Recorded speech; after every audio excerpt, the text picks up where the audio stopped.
Hey everyone, welcome to a new video segment that I'm gonna start doing on the Market Disruptors channel. It's gonna be something different. So I talked last week about adding a second video a week. I'm gonna add a third video a week, and this is gonna be a question and answer show. I get a lot of questions both on the videos and privately, and a lot of good information, and so I wanna make sure that I share that with you. And I'm gonna do something special with these videos. So what I'm gonna do is I am going to pick questions from each of the two main videos I do every week, and I'm gonna pull those questions and then I'm gonna answer them on a video. If your question is one of the questions picked, then I am going to send you $10 in Bitcoin for submitting the question that got picked. On each question and answer video, on the end of this video, I'm gonna ask you to vote for one of the questions that I answered. The question that gets the most votes is going to receive $50 in Bitcoin. So $10 if your question is picked, and $50 if your question is the most voted. So make sure you watch the two main videos we do every week on investing in Bitcoin and before you invest.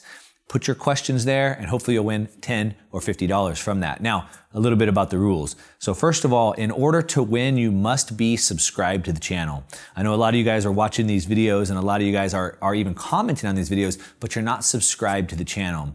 So in order for you to win, if you get picked, or if you win the votes, I'm not gonna send you the money if you're not subscribed. So make sure you're subscribed before you're submitting your questions. It's really easy, just click the button right there that says subscribe, hit the bell. You wanna make sure you hit the bell as well. That makes sure that you're gonna get alerts when those come in. So enough of that, let's get straight into the questions, all right? So again, these are questions that were asked on videos that were just recently done, the last two videos. So question number one I have about the gold standard. And it says, spot on as usual, Mark. The trust thing, it's tangible, you can feel it in society at the moment.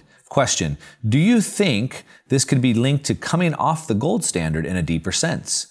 As you've touched on before, you quoted in a previous vid that, quote, no man can know the damage that is being done to society through the debasing of a currency, end quote, or something to that effect. So the question is, talking about loss of trust in a society, do I think it could be linked to coming off the gold standard? And the answer is yes, 100%. I actually believe that almost every problem that we see in society could actually be traced back to the money supply and the money coming off of a hard sound money, right? So gold is a hard sound money because it can't be manipulated, it can't be inflated. You can only get so much gold out of the ground per year, and there's a true cost to bring that gold out of the ground. Now with a fiat currency, a government money, you just press a button on a keyboard and more are created.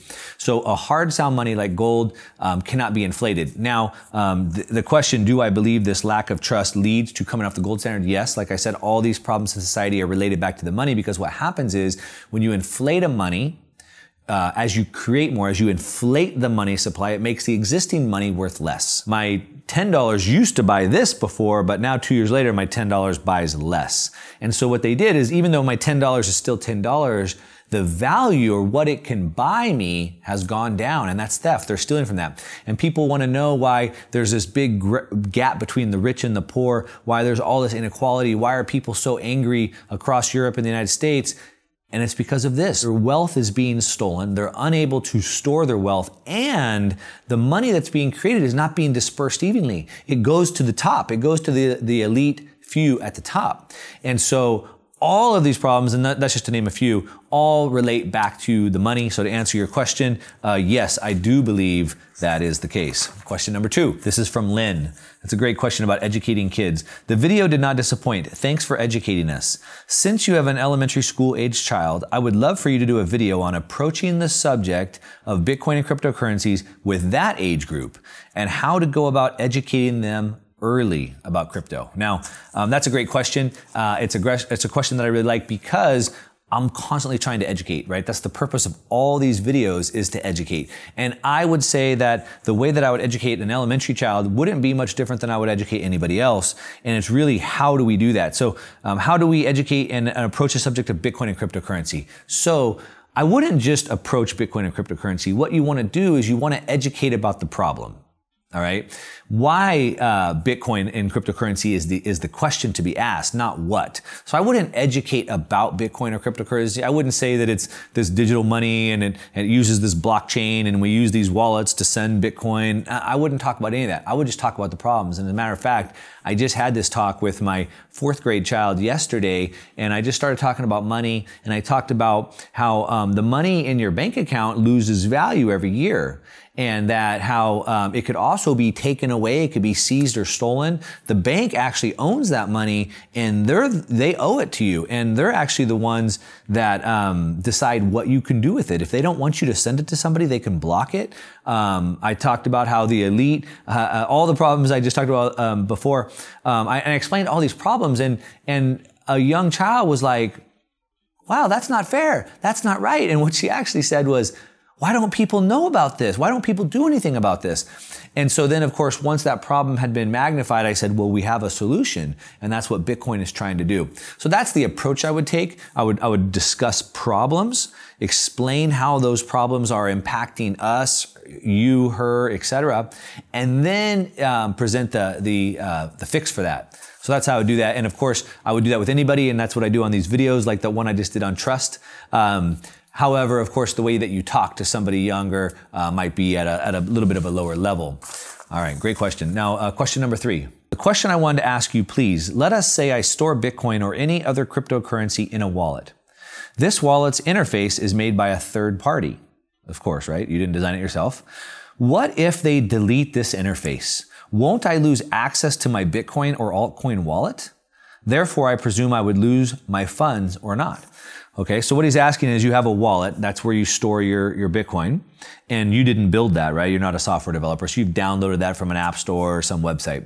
Now he's saying, what happens if that developer deletes it and gets rid of that? What happens to your coins that are stored in your wallet? So, great question. That's from Marc Sullivan. So Mark, what happens is, first of all, your wallet doesn't store any coins. Your wallet does is it holds your private key that allows you to interface with the blockchain. So your wallet is really just an interface to the blockchain. So what you need to do is you need to make sure you have your private key. So if the wallet were to go down, you could restore that seed key into any wallet that you want. All right.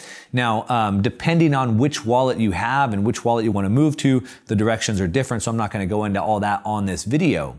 Just know that if you don't have your private keys, you don't own your coins. So when you have your wallet, make sure you have your seed key backed up. And that way, if anything were to ever happen, you can restore it into another wallet. Also, as far as that individual wallet, let's say you had it on a hardware wallet like a Trezor or a Ledger, and something happened to that piece of hardware. It got lost, it got stolen, it fell into the ocean, you spilled your coffee on it, whatever. You could just throw that away. I'd probably make sure it's for sure ruined.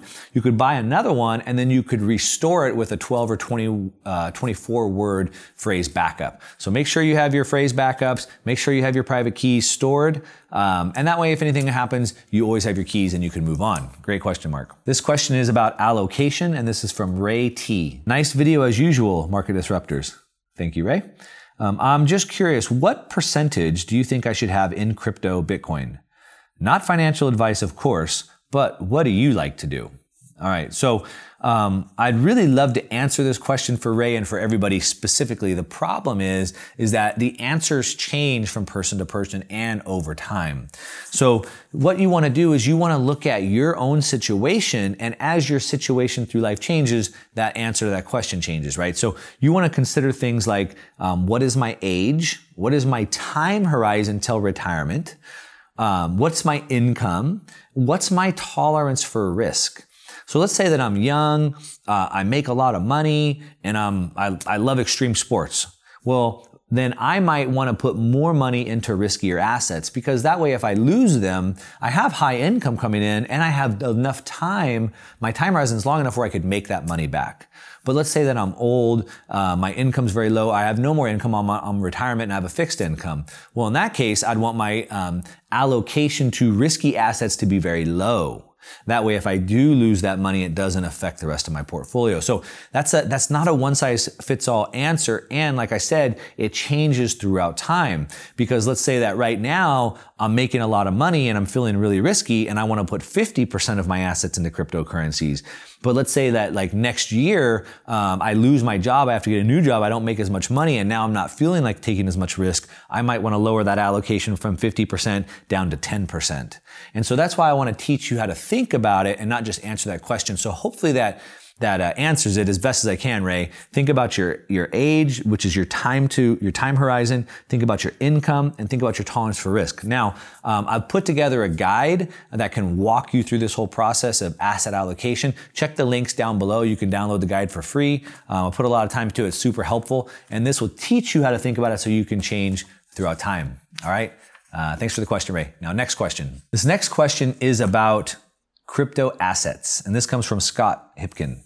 So Scott, hey Mark, sounds like a great idea. Here is a suggestion. Could you pick out a different crypto asset each week or every 2 weeks that you and your team think will do well in the next bull run? Yeah, Scott. So we do pick out assets that we really like and that we're getting into. The team, we have a team of full-time analysts that are constantly scanning the market, talking to teams and whatnot. However, that information is in the members area, and that's for paid information. So, I give as much value, as much training as I can give away for free. I'm really trying to teach you how to think about this so you can find the best crypto assets on your own. But if you want the hand-picked list from our team, that's for members area, and you can check the link down below for Signal Profits. You can get a 14-day trial for $7. So a little shameless plug there. But thanks for that question, Scott. And that's it. So hopefully you've enjoyed this segment. I'm going to do this every week. Make sure to submit your questions on the main 2 videos a week. If you get picked, you're going to make money.